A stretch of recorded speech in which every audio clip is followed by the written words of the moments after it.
narcotráfico. Platíquenos cuántas mujeres se encuentran en reclusión y qué tuvieron, ahora sí que tuvieron cercanía con el narcotráfico. Sí, actualmente se encuentran tanto en el fuero federal como en el fuero común cerca de 3,000 mujeres privadas de la libertad por delitos de drogas. En total, mujeres que están tanto procesadas, sentenciadas o imputadas por estos delitos son 3,118. ¿Por qué es importante también mencionar las que están en procesos en libertad? Porque al final son potenciales mujeres que van a entrar en prisión. Y esta campaña lo que busca es liberar a todas estas mujeres de prisión y del mismo proceso. ¿Cuál es la justificación, Isabel? Bueno, primero que nada, X lleva varios años trabajando con mujeres privadas de la libertad afectadas por la guerra contra el narcotráfico.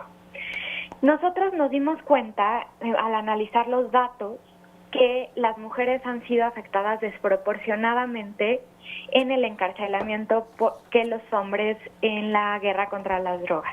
Y aquí voy a manejar algunos números. Sí. El 43% de la población en prisión de mujeres hoy en día está por delitos contra la salud.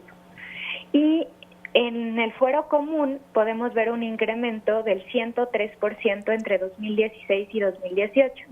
Los hombres más o menos están a la mitad, es decir, a las mujeres las están encarcelando mucho más que a los hombres. Aquí la pregunta natural es ¿por qué? Y tiene que ver un poco con lo que mencionabas ahorita en tu introducción. Sí. La mayoría de las mujeres son detenidas por posesión con fines de comercio o transporte. ¿Esto qué quiere decir? Son las mujeres que transportan, las mal llamadas mulas, Sí. y al estar en la parte baja de la pirámide criminal son mucho más vulnerables a ser detenidas y a ser encarceladas. Esto también nos muestra, y habría que ver, es muy importante visibilizar que la mayoría de estas mujeres que nosotros hemos entrevistado son mujeres que se encuentran en situaciones de alto grado de vulnerabilidad. La mayoría, el 84% de las mujeres privadas de la libertad tienen por lo menos un hijo, y muchas de ellas son víctimas de violencia de género. Entonces tenemos muchos casos donde al ser las únicas cuidadoras es muy complicado conseguir trabajo y eso hace que tengan que acudir a estas actividades y violencia de género.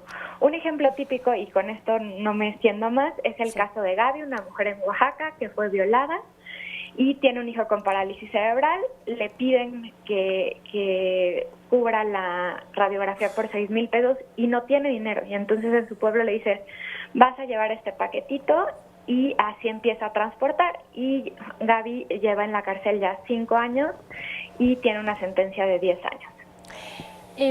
Isabel, con esto que nos comentas, ¿se justifica que por el hecho de ser mujer y a lo mejor estar en una situación vulnerable, cometas un delito?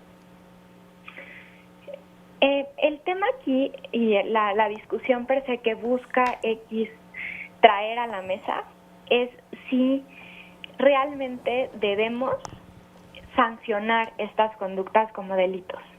Por eso la propuesta de X es una propuesta, y de bola es una propuesta en paquete. Okay. Una propuesta donde no solamente es un mecanismo legal para liberar a estas mujeres, sino también cambiar una política de drogas a una política de drogas basada en el derecho a la salud y los derechos humanos. Y eso me lleva a ¿por qué? Porque la guerra contra las drogas no ha funcionado. Y el segundo tema que está vinculado a esto es que todo parece indicar que vamos hacia una regulación de cannabis, por lo menos. Okay. Según estudios del Centro de Docencia Económica, muestra que el 60% de las personas que están privadas por algún delito contra la salud lo están por cannabis o marihuana. ¿Esto qué quiere decir? Si realmente vamos a regularizar esta situación, sería incoherente seguir manteniendo a estas mujeres dentro de prisión. Entonces, por eso es importante cuestionarnos si estamos sancionando algo que no es violento, que no tiene víctimas directas, que ya nos dimos cuenta y vamos hacia la regulación. Ok, entonces sería nada más en algunos casos, podrían ser en esos casos donde las mujeres fueron utilizadas como mulas, ¿no? Sí, habría que ver, como tal, se está explorando los diferentes mecanismos legales Sí. para liberar a las mujeres y como repito, pues tendríamos que ver el perfil. Normalmente sí como mulas, pero también en situaciones de vulnerabilidad, ¿no? El ser cuidadoras principales, el ser indígenas, ser trabajadoras de campo, estar en situaciones de vulnerabilidad o discriminación. ¿Se sabe cuáles son los estados donde mayoritariamente están recluidas estas mujeres? Sí, Estado de México, Morelos en el tema federal y Sonora. Morelos y Sonora.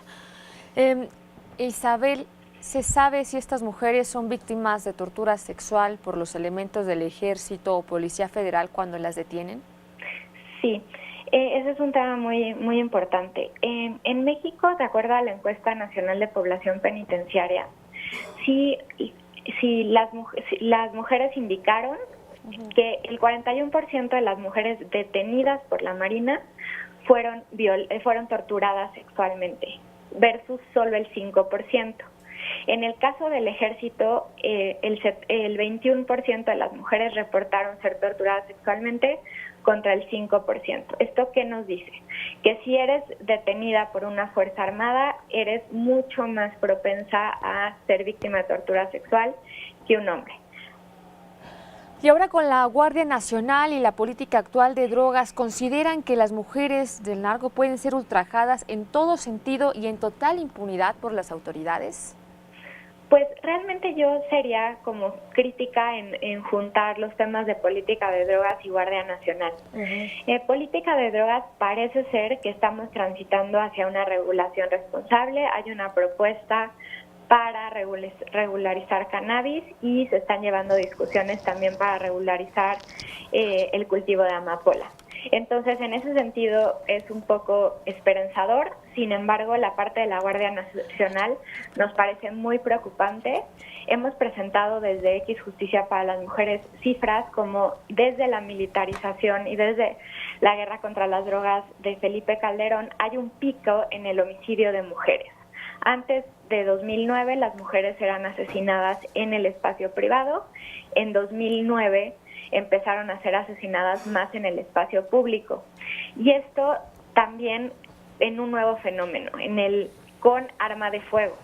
Y si nosotros comparamos los municipios donde las mujeres son asesinadas en las casas y en el espacio público, nos damos cuenta que las mujeres asesinadas en los espacios públicos son los mismos municipios donde los hombres son más asesinados. Entonces, la militarización per se ha tenido un efecto devastador, por lo menos en el homicidio de mujeres en el espacio público y en el homicidio en general de mujeres, en la desaparición de personas, porque si vemos todas las historias, 9 de cada 10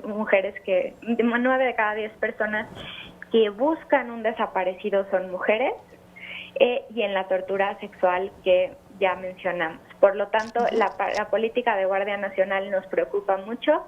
Creemos que no es suficiente dar capacitaciones en perspectiva de género o incluir más mujeres dentro de las Fuerzas Armadas, sino que se debe de replantear que las Fuerzas Armadas no están capacitadas para hacer labores de seguridad pública diaria. Isabel, ¿cuándo tendrían ustedes una respuesta por parte de las autoridades a esta petición, esta campaña que ustedes están llevando, liberarlas es justicia?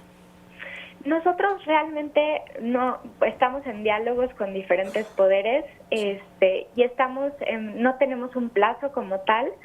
En general, si bien sí buscamos que las autoridades volteen a ver esto, también buscamos que el público en general voltee a ver a estas mujeres y dejamos de hablar de la guerra contra las drogas como invisibilizar a la mayoría de las que han sido encarceladas. Solo hablamos del Chapo o de estos grandes capos, cuando en general si ves a las personas que han sido encarceladas son estas mujeres en situación de vulnerabilidad.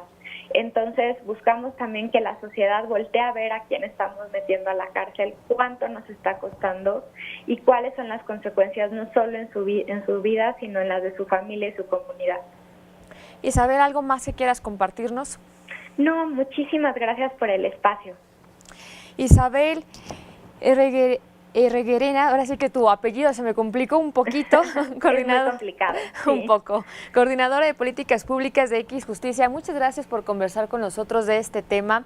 Esperemos que más gente voltee a ver a estas mujeres y también que las autoridades en su momento pues den una postura firme, ¿no? Y en muchos casos que se encuentran en estas situaciones tan vulnerables, pues puedan a lo mejor darles esta amnistía, ¿no?, que tú nos comentabas.